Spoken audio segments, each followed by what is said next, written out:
चलिए, आज है 14 अगस्त, यानी कि 15 अगस्त के ठीक एक दिन पूर्व स्वतंत्रता दिवस के पूर्व संध्या पर आप सबों का कल का सवेरा, कल का सूरज आपके जीवन को एक मनमोहक अंदाज से जो है आज़ाद रखे और अपने हर तरीके से आप अपने मंजिल को पाएं। साथियों, स्वतंत्रता दिवस यह साधारण त्यौहार नहीं है, यह हमारे देश के लिए एक आन बान और शान का द्योतक है। 15 अगस्त 1947 को आज के ही दिन हम आज़ाद हुए थे। आज़ादी किसे अच्छी नहीं लगती, चाहे वह बंद पिंजरे में पक्षी हो या खूंटे में बंधा हुआ पशु या दास्ता का जीवन स्वीकार करता हुआ कोई मानव। सभी परतंत्रता की बेड़ियों को तोड़ फेंकना चाहते हैं। फिर हम और आप तो इंसान हैं। हम सबों की अंदर की जो ख्वाहिश है, जो कामना है, जो हमारा टारगेट है, हम उन्हें पाने के लिए अपने जद्दोजहद से, अपनी सभी शक्तियों से हम उसे पूर्ण करने में आस्था रखते हैं और भरसक हर प्रयास करते हैं। आपको जानकर हैरत होगा कि आज़ाद मस्तिष्क कितना खुशहाल और खुशनबी में जीता है। निश्चित रूप से अगर आप अपने इतिहास को देखें, भारतवर्ष के इतिहास को देखें, विश्व के इतिहास को देखें, तो किस तरह से जो परतंत्र राष्ट्र या परतंत्र राज्य या परतंत्र लोग किस तरह से अपने जिंदगी को जीकर इस दास्ता को स्वीकार किया है। लेकिन वही जिनके अंदर जुनून आई, सरफरोशी की तमन्ना अब हमारे दिल में है, देखना है जोर कितना बाजुए कातिल में है। जिसने स्वदेश प्रेम के प्रति अपनी आस्था को बरकरार रखा, जिसने इस देश के लिए अपने प्राणों की आहुति देने के लिए अपने सर पे कफन बांध रखा, उनको याद करें। इसीलिए तो कहा, ऐ भारत के वीरों उठो फिर दोबारा, हिमालय ने पुकारा लगा दो बाजी जान की, तुझे देता हूँ कसम सिंह स्थान की। निश्चित रूप से आज जो हम हैं, हम अपने पूर्वजों के बदौलत हमारी जो यह आज़ादी है, हम स्वतंत्र रूप से इस लोकतांत्रिक जीवन में अपने आप को गुजर बसर करते हैं। इस देश के हर एक इकाई पर जो अधिकार है, हर एक इकाई का जो अपना हक और हकूक़ है, उनकी लड़ाई के लिए हम लड़ सकते हैं, लड़ जाते हैं और अपना अधिकार हम पा लेते हैं। हमारा संविधान बना, डॉक्टर बाबा भीमराव अंबेडकर साहब ने एक संविधान का निर्माण किया, जिस संविधान को आज पूरा विश्व एक श्रद्धेय निगाह से देखता है। हम भारतवासी तो देखते ही हैं।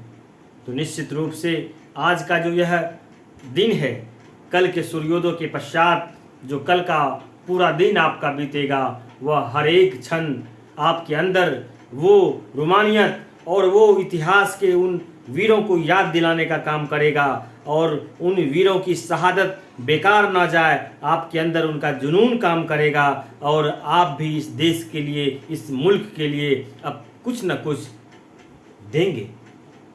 आप याद रखें, एक सिपाही जो सीमा पर सुरक्षा के लिए खड़े रहता है, वर्दी पहना होता है, चाहे वह बीएसएफ के जवान हो, सीमा एसएसबी के जवान हो, आर्मी के जवान हो, चाहे वह एयरफोर्स और नेवी के जवान हो। आपको यह जानना चाहिए कि आप अगर सेना में नहीं हैं, तो अगर आप एक इंसान, एक आम व्यक्ति अपने समाज और अपने परिवार में रहते हैं, तो आप भी अपने देश की सेवा करते हैं। देश की सेवा करने के लिए सिर्फ वर्दी ही हो, ऐसी धारणाएं नहीं होनी चाहिए। सब्जी बेचने वाला अगर मार्केट में कोई सब्जी बेचती है, किसी घर में कोई दाई काम करती है, खेतों में कोई किसान हल जोतता है, अगर आप स्टूडेंट हैं, अगर आप पढ़ाई करते हैं, तन्मयता से आप अगर पढ़ते हो, मैं एक शिक्षक हूँ, मैं अपने शिक्षक धर्म का अगर पालन करता हूँ, तो निश्चित रूप से हम सभी देश की सेवा करते हैं। देश की सेवा का तात्पर्य सिर्फ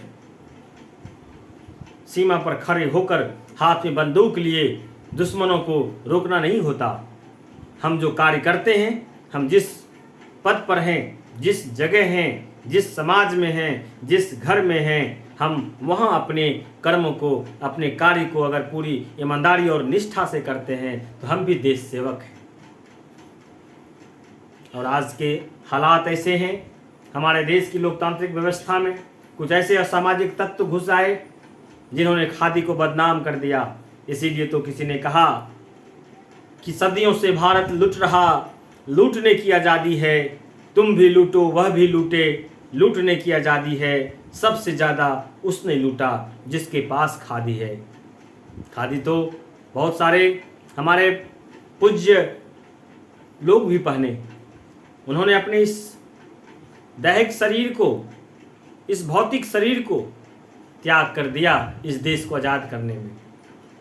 हे वीर, हे हमारे समाज के अग्रदूत, और मैं खास करके आज के छात्र पीढ़ी को कहना चाहूँगा कि निश्चित रूप से आप अगर अपनी पढ़ाई को और अपने कार्य क्षमता को, कार्य कुशलता को एक अच्छे कौशलों के रूप में तब्दील करते हैं तो निश्चित रूप से आप एक अच्छे देश सेवक हैं और इस देश को एक सबसे बड़ी आपके द्वारा दी गई उपलब्धि होगी।